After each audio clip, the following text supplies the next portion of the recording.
I have a question for you. Are you a leader? Were you born a leader? Or how did you become a leader? These are interesting questions, but my guest is going to answer those questions. You're tuned to Now Tell Us. I'm your host, Anthony Mwerore. At Now Tell Us, we have guests come and tell us stories. They come and inspire us. They come and educate us on a subject. And always we have great guests. Today we have a wonderful guest.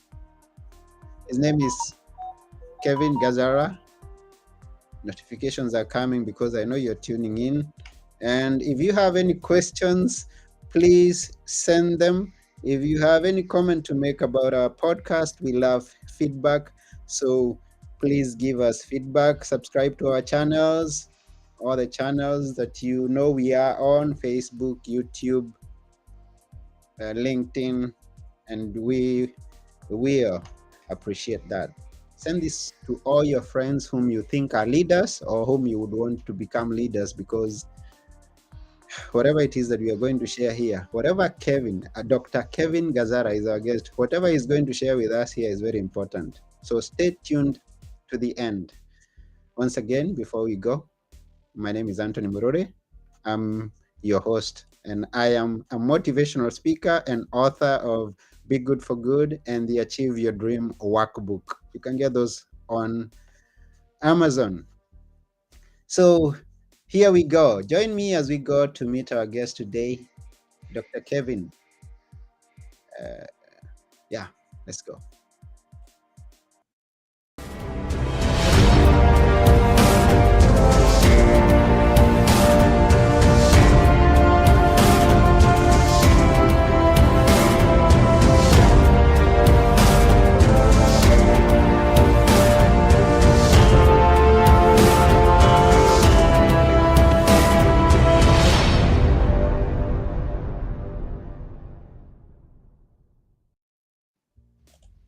Hello there. Hi, Anthony. How are you? I'm fine. How about you? I'm fantastic. Life here in Phoenix is terrific. Weather is good. Everything is nice and sunny. Wow, wonderful. I almost thought that you are in my environment. I usually see what I see in your background where I am in Athens, Greece. Yeah, that's my backyard. Of course, I'm not in my backyard at the moment. Okay. That's a photo of my backyard, though. It's a beautiful place. It just looks like a landscape of Greece. Bless you. Good. Well, when I come to Greece, I'll feel at home. Yeah. You feel at home. So, I was tempted to introduce you, but I didn't know from what part to start and what part to end, because because looking at your profile, there is so much that we can say, so much that you're doing, so much that you've done, and I just don't know. Now, the person listening to you or watching you for the very first time would want to have an idea of who is Dr. Kevin Gazzara. Please introduce yourself.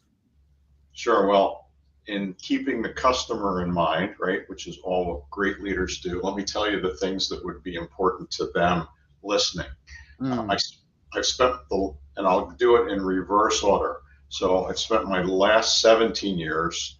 I started a firm called Magna Leadership Solutions with two of my colleagues from Intel, and we've been doing management leadership development programs for small to medium-sized organizations for the last 17 years. And every year has been better than the previous. So I feel very, very blessed. So we do lots of coaching and consulting and so forth with the focus on leadership.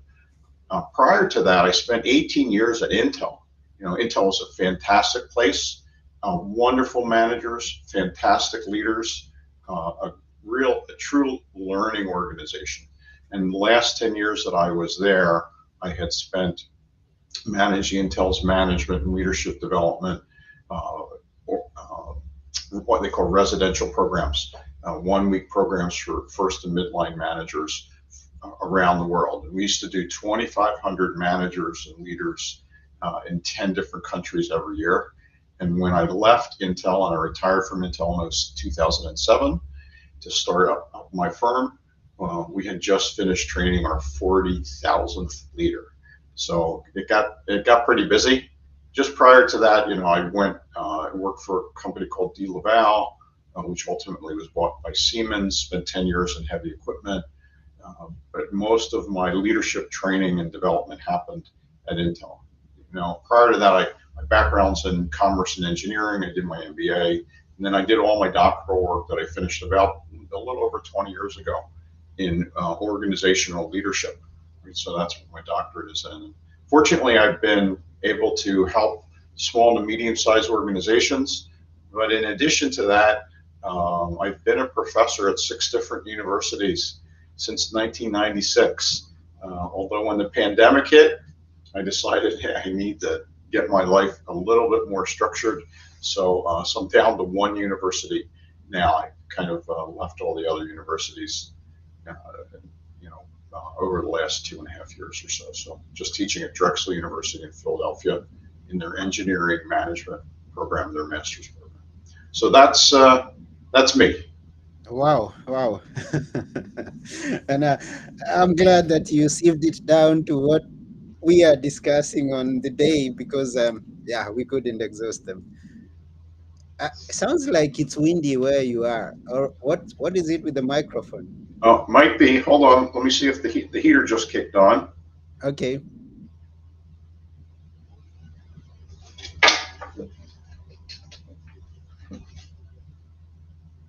okay. I'm going to see if I can get the heater kicked off, but it's going to take a second here, and then we'll see if that helps. No problem, no problem. Yeah, and it's good that you introduce yourself from the high to, I mean, from the low coming to, you said you're going to do it backward.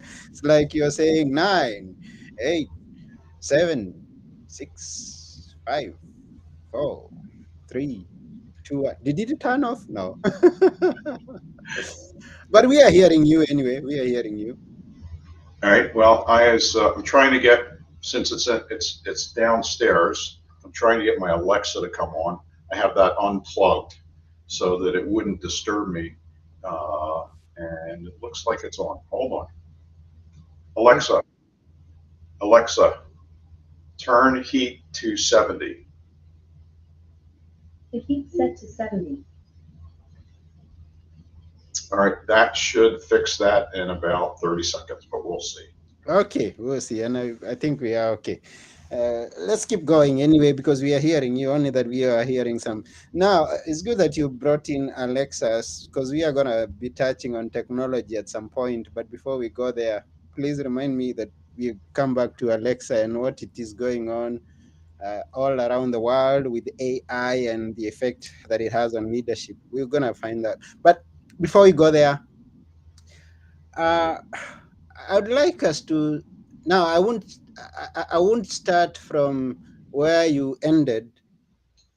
Uh, I mean, where you began. I'll start from where you ended by saying that you are also a published author. There's a book that I came across known as "The Leader of Oz," revealing the 101 secrets of marvelous leadership for the 21st century. Oh, it's a good thing. You're dealing with the 21st century, and all things are running so fast. So we're gonna find out a lot of things. Tell us about this book before we dive into more details. So when I had left Intel with two of my partners, Dr. Ali Lakhani and Marlene Lundy, and we started up our firm, one of the things that they told us was when you are starting up a consulting firm, you have to have a book, right? And it has to be a hardcover book. So we immediately in our first year we wrote the book, and ultimately Dr. Ali and I started writing an academic book or outlining an academic book, but it was just so boring that we didn't even want to read it. So we were speaking at a conference in San Francisco, and we're driving back and forth from his home in Sacramento, which is about 2.5 hours. So we got to know a lot about each other on a personal basis. And what we found was that our favorite movie and book was the leader of the Wizard of Oz. Mm-hmm. So I said, let's just do that. Let's just write a book, a business parable, that's easy to read. People actually read it. It'll be short, about 3 hours, and we'll call it The Leader of Oz. So we got back to his home. We went on the Library of Congress to see if any, because we figured, there must have been 100 people that have done this already, and no one had done it. So we grabbed the name, we registered it, we wrote the book, we did the book. So we have it on Kindle, on hardback, and about a year and a half ago, we put it on Audible. So if you don't want to read it, you can listen to it. It's a 3 hour listen. And ultimately, what's in the book is it's about this company that's in Kansas that gets whisked away and dropped into Silicon Valley, and you have the wicked VP from the East and the wicked VP from the West. So all the characters are very, very similar. Instead of having Dorothy, you have Dora. Instead of having the Tin Man, you have Tim Man. So the characters, what the characters are all about. And basically, what we did is we put our leadership philosophy. How do you build great leaders? How do you build great teams in a story format so that people would read it? And it's written at a level. In fact, there's a couple of high schools that are using it around the country here in the U.S. That are using it to teach leadership. Because it's a fun read. People can relate to it at any age, and it really lays out the 101 marvelous secrets. So you can go through the book. It gives you a summary at the end of each chapter and what the focus is. So there's 4 or 5 marvelous secrets, and then you could figure out how well you are doing as a leader as well. That's a good one. I guess each and every one of us should get that book. Go buy the book, but I'll tell you, Anthony, probably as you know from Amazon, most people think you get rich from that. So for each book that we sell, right, we get 37 cents each. So I get 37 cents, and Dr. Lakhani gets 37 cents. So we have what we call the Starbucks meter, right? At the end of each month, when we find out how many books we sell, we say double vente this month, right? How many cups of coffee it buys us. Okay, it's a good one. A good one.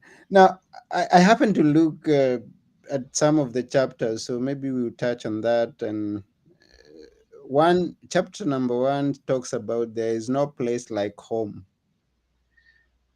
Yeah. So for people that have seen The Wizard of Oz, as you know, that's where Dorothy starts out. Family relationship.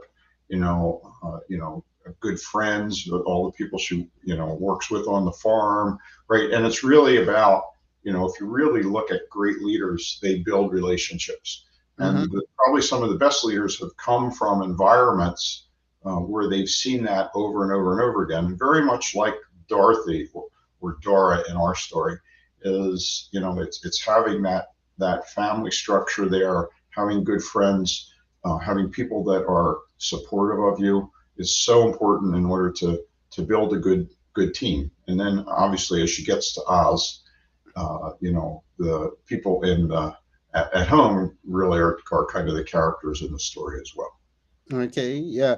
I happen not to have seen The Wizard of Oz, but I guess there's definitely someone who has watched it who is listening. I hope so. I usually have to ask that, right? It's incredibly popular movie. I think it was released in 1939, so it's really, really old. If anyone that's listening is interested in getting the book, I strongly recommend you watch the movie first. You don't have to, but it'll give you incredible context, and you'll be able to see all the different personality styles that happen in the movie that also happen in the book.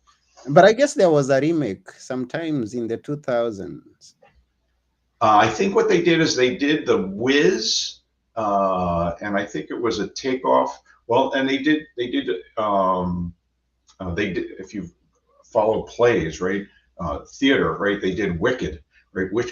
Wicked is the follow-on to The Wizard of Oz. Oh, okay. Yeah. Oh, okay, I get it. So now, for me, who has not seen The Wizard of Oz, I got to chapter number 4 and I see follow the yellow brick road. Where was it leading to? And Yeah.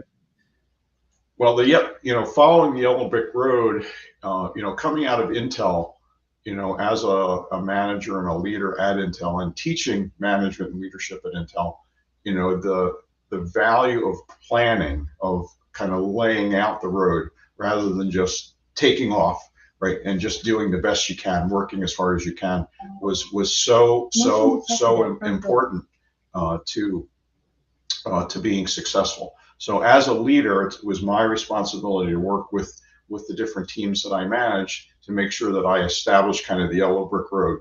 The great leaders tell people what they have to do, where they have to take the road to. But what they don't do is they don't tell them how to get there. They can make some recommendations. Sometimes you veer off the road, like Dorothy did in the Wizard of Oz. Sometimes you stay on there.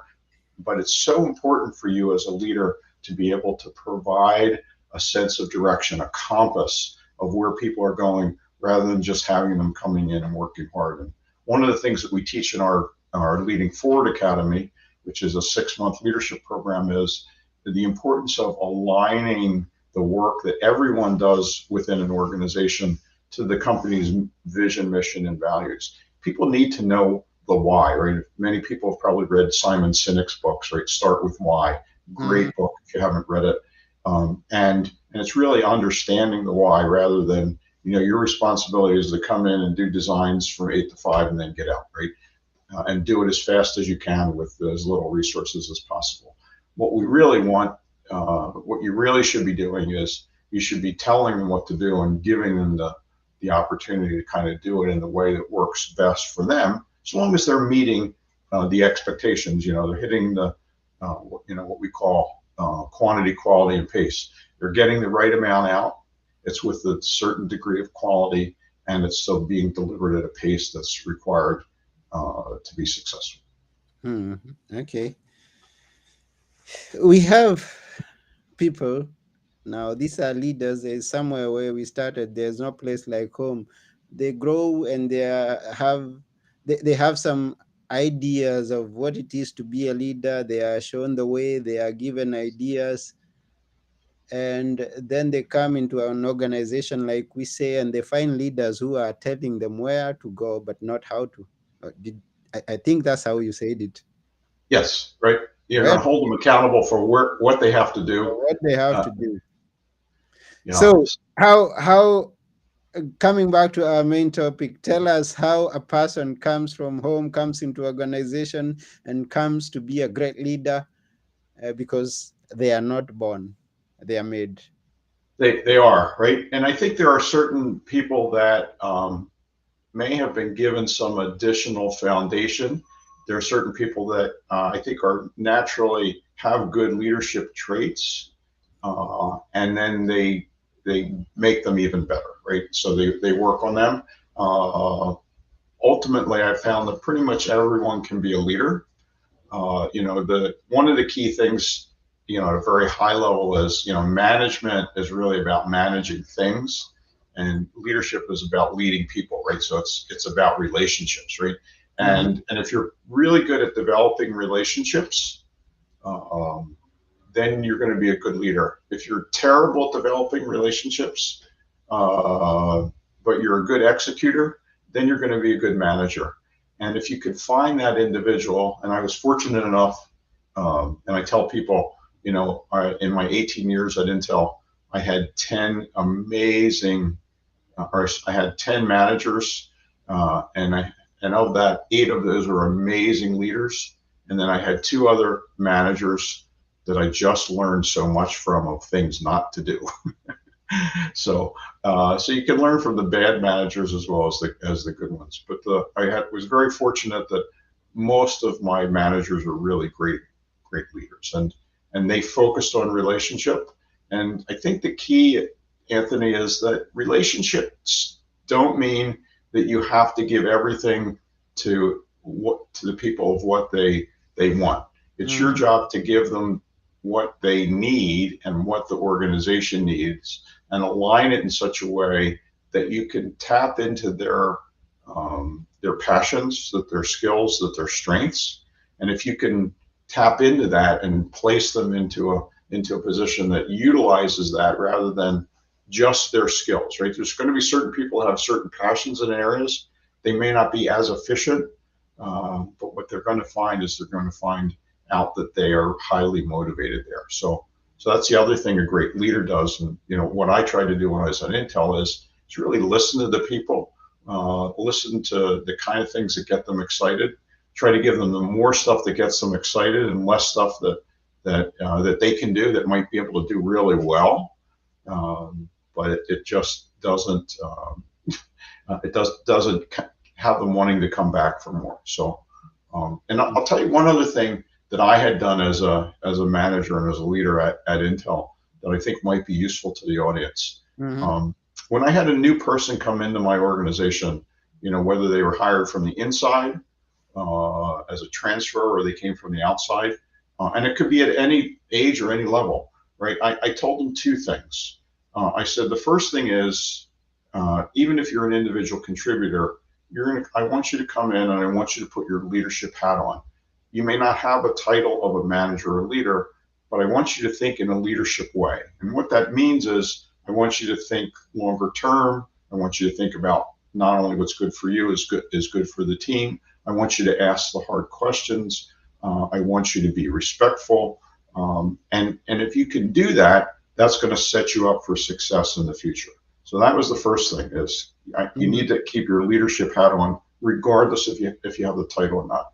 And the second thing, which it usually was quite a shock to all of them, was I said, I don't want you working for me in 18 months from now. Like, I don't want you here in my organization. And they usually are kind of go into shock there. And I said, let me explain what I mean by that is you need to be thinking today on what your next position is. Even if it's your day one, is I want you to act in the ways that I would act so you can feel the challenge, the pressure, the excitement of doing that. And if you can do that, you'll be ready. So if my position opens up or another position similar opens up, that you will be ready for that. And if you can think like the next level up and you can act that way, life gets pretty good. I think one of the things that was important to me was the more people I had on my staff that could instantly come into my job, gave me the opportunity to move out without them saying, oh, we can't let go of Kevin and Cook because, it would tank this project or will cause these customer problems. I didn't want that to ever happen. I wanted to be very, very replaceable. And many managers don't agree with that. The leaders do, right? Managers are a little cautious about, well, if I could be replaced, why would they keep me there? Well, if you can't be replaced, and that's the only reason they're keeping you, is you're not growing enough to be able to move forward. And that's a disadvantage to you and to the organization. Wow, thank you for sharing that. Letting us know that, yes, you can be a manager and not a leader, not necessarily a leader.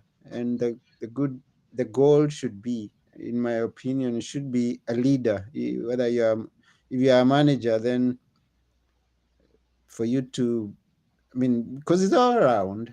If you are managing things and you don't have people around you, then where's the joy? Right. Yeah. And I think you need both management skills and leadership skills.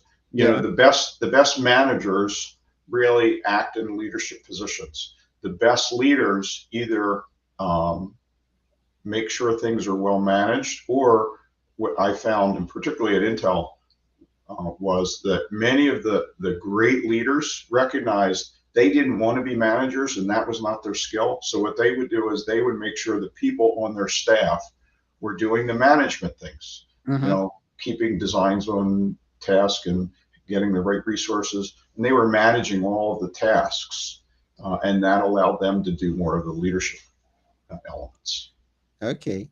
And talking about tasks, I came across something that you call task quotient. What's that? Tell us.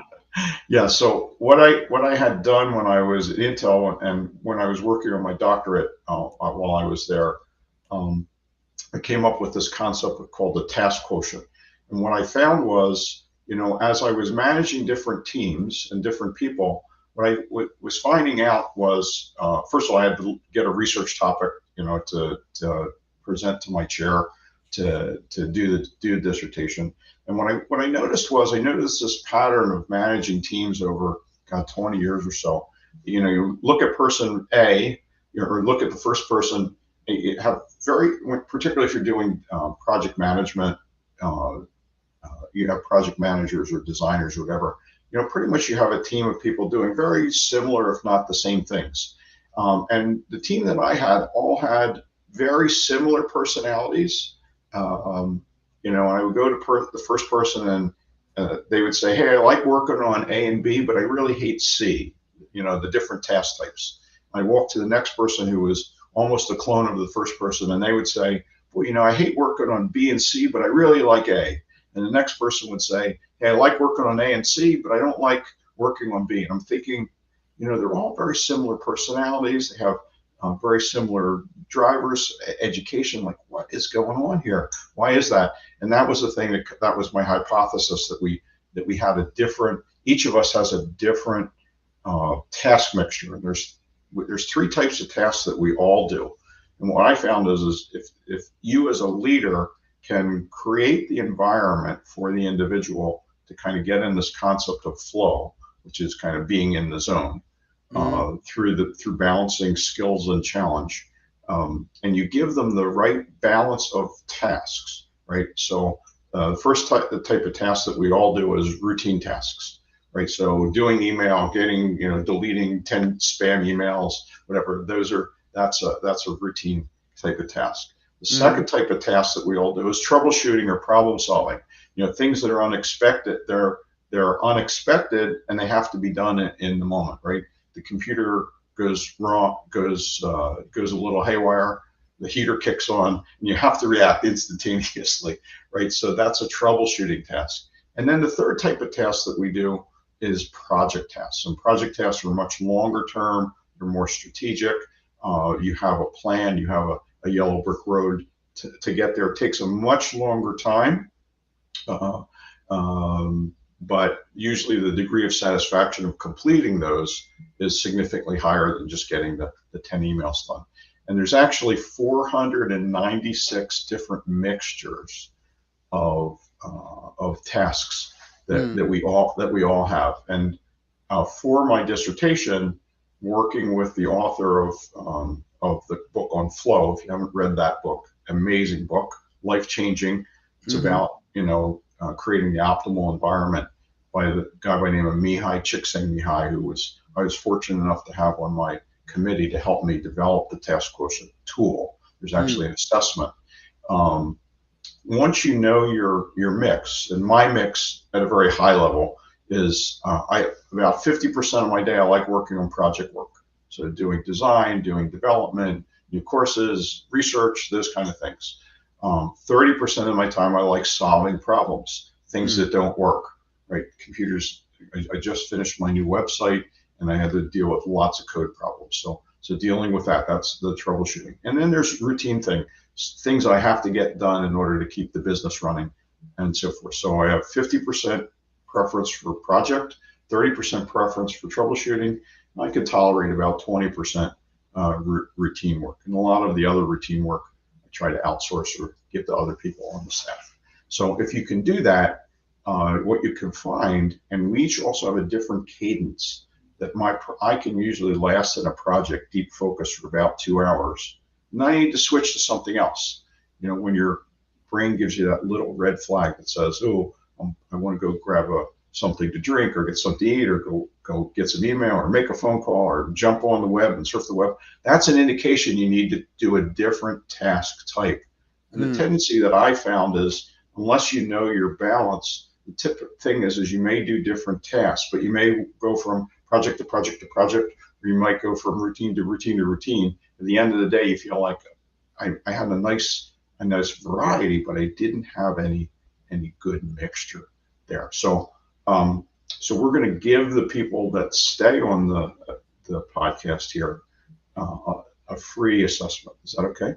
I'm just going to give it away, and normally I charge for them, but for you, I've created a link so that they can go and get a free task quotient assessment So in about 5 minutes, you can learn what your ideal balance is. And then you can structure your day that way.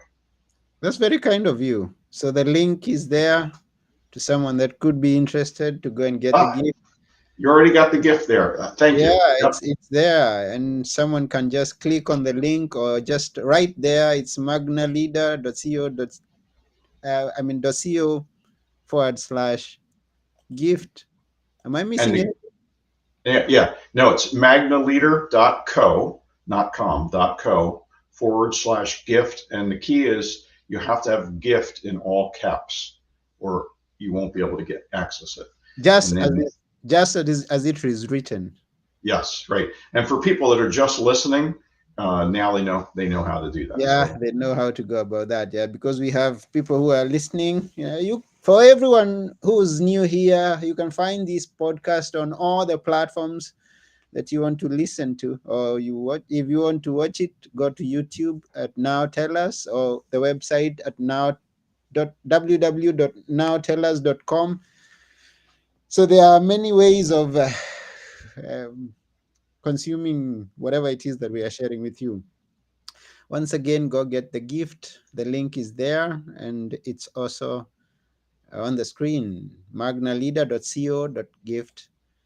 And if people would want to follow up with you, how can they find you? easy to find me, lots of different ways depending on what you're looking for. So if you want to find me because you're interested in leadership stuff, you can go to magnaleadership.com, and that's my website. So you can learn all about me and the different things that we do.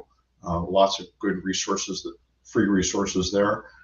You can send me an email, kevin@magnaleadership.com. I'm always responsive to that. And if you are particularly interested in coaching, that you're looking for an executive coach or a consultant, my new website launched this morning.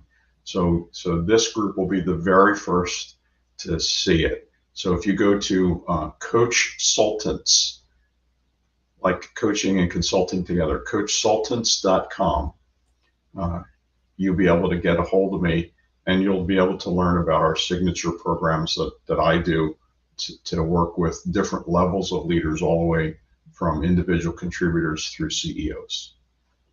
Okay, thank you. We will definitely follow up with you and everything that you've shared with us. Oh, wait. Um, yeah, let me grab that. I think I got it. Let's see if I got it right. Coachsultants, Uh, plural.com. yeah, I just shared. And There we that's go. Good. Your audience is the very first to see it. I haven't even announced it. It was done oh, finished about an hour ago. oh, we are the fast. We are the fast. Okay, yeah, thank you very much for that. So we get to see things the fast, and that's why you should always be here at Now Tell Us, because we are going to be told some new things nobody else has heard. Thank you very much, Kevin, for everything that you've told us. My pleasure. I hope people can use some of the tips.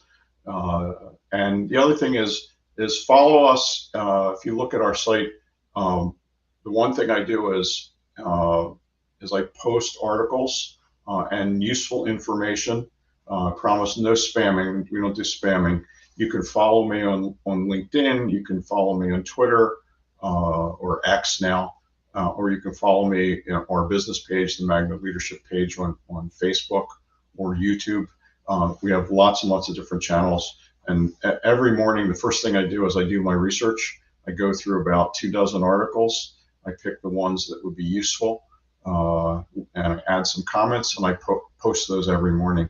So if you want to get leadership articles, management, motivation, job satisfaction, career type of articles, yeah, follow me on one of the social medias. You don't have to do them all, because generally we have a tool that once we post one article, it goes out to all the same article to all the social media on the web. Sure, they will follow you wherever it is that you go. Now, before we go, we know everything is. I mean, we can just tell Alexa to end the show. And the fear is that Alexa is taking over even those tasks that you are telling us uh, to take care of, those tasks that you are looking at your team to take care of. The technology that is coming at a frightening speed. Now, what has it got to do with leadership? Great question. And first of all, I am an early adopter of technology. I lived in the high tech world for almost 20 years. Mm-hmm. My background is in management and engineering, so I love the technology. Uh, I was actually the product manager for the very first time anyone saw video captured on their screen on a PC. That was the my product. So Oh. I got to bring video to work with a great team. Of course, the team did most of the hard work, but as a product manager, bringing that right. Mm-hmm. So I love technology. Uh, Artificial intelligence is something that you need to embrace, right? And the really good news uh, from my perspective is, the types of things that we have to do as leaders are really management things, right?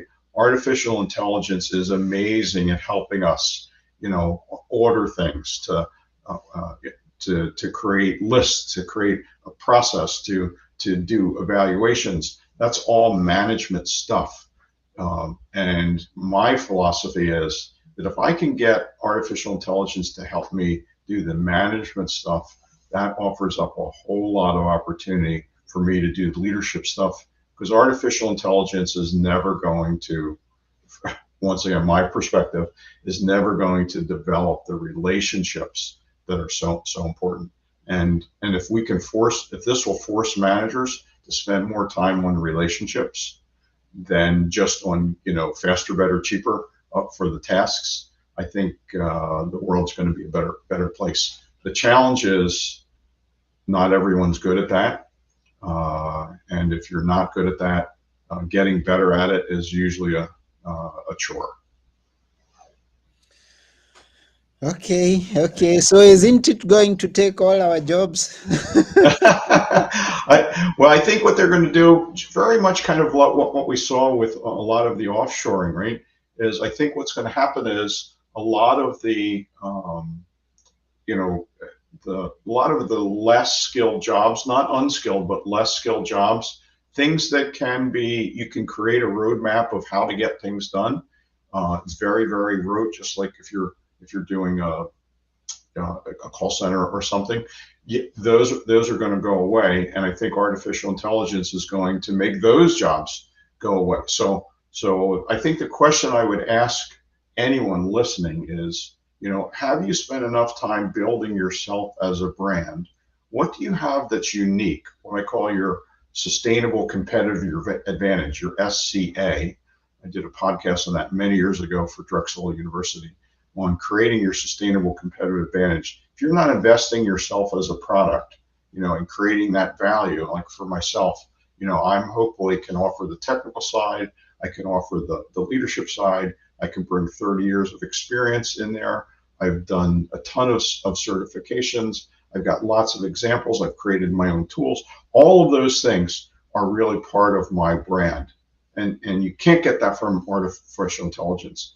And my what I would ask everybody on the line to think about is, the things that you are doing, right, at the level that you're doing them at, how long would it take me to hire and train somebody to do the same thing? And if I can get them up to speed, in a day or a week or a month or whatever, then you really have to ask yourself, have you built enough of your brand, and do you bring enough additional value to that job? And if I can teach somebody in a week to do what you're doing, and you've been doing it for 30 years, I'm sure that you're a little bit faster at it. But if I'm paying you 5 times the salary that I can get somebody new, I'm probably going to do that. And as resources become tighter, as funds become tighter, you're going to see that happen over and over and over again. And, I probably spend, Anthony, once a month, I get a call from one of my friends that has been downsized. And I tell them, I said, okay, last one was Joe. So Joe, I said, so tell me, you're interviewing with me. You've got 3 minutes. Tell me about yourself. Tell me why I should hire you. And they say the same thing. I have this years of experience, and I've done this and this and this and this. And I ask them one critical question. Okay, what is the next person coming in that's going to that I'm going to interview tell me that's any different than what you just told me? And the answer usually is probably the same thing. Yeah. So you don't have that differentiator. So what is it? And if you don't have it, you need to go and get it, because right now, it's even though the unemployment is low, at least here in the U.S., eventually things will switch. It's a cycle, right? Things are going to shift, and if you don't have that unique, sustainable competitive advantage, usually of multiple things, then you're going to be in the same situation that Joe was in my last conversation. Wow, wow. That's so much value there. Thank you very much, Dr. Kevin, Sure. for sharing that with us. My pleasure. Yeah, so as a reminder, you don't have to be born a leader. You can just grow yourself into one, and you should have a differentiator. That's the call from Dr. Kevin. Have a differentiator. Don't be And a afraid. mentor. Get a Yeah, mentor or coach. Get get a somebody to mentor. help you. Don't do it alone. Don't do it alone. Yes, and yeah, don't even fear artificial intelligence. Just be there, someone who's getting to know how technology is going and using it in the right way, and they could be looking for you where others have given up on improving themselves. Yeah, that's about it. I think now you can ask Alexa to turn on the heat. I'll give it a couple more minutes before I ask her. Okay, so that's about it. This has been Now Tell Us. Thank you very much, Dr. Kevin, for coming. My pleasure, Anthony. Thanks for giving me the opportunity to meet your audience. Yes, we appreciate. We know people have been watching. Yes, I can see we have people who have liked the video already. Thank you for watching. And those who will get also to watch after we are through, or those who are going to listen to this on our podcast platforms, we really appreciate you taking your time and being with us here. Please give us feedback. Tell us the topics you'd like us to cover next. Tell us some guests that you'd like to see on this show, and we will appreciate. Meanwhile, let's go and look for that differentiator. Bye Okay. for now. All right. Bye bye.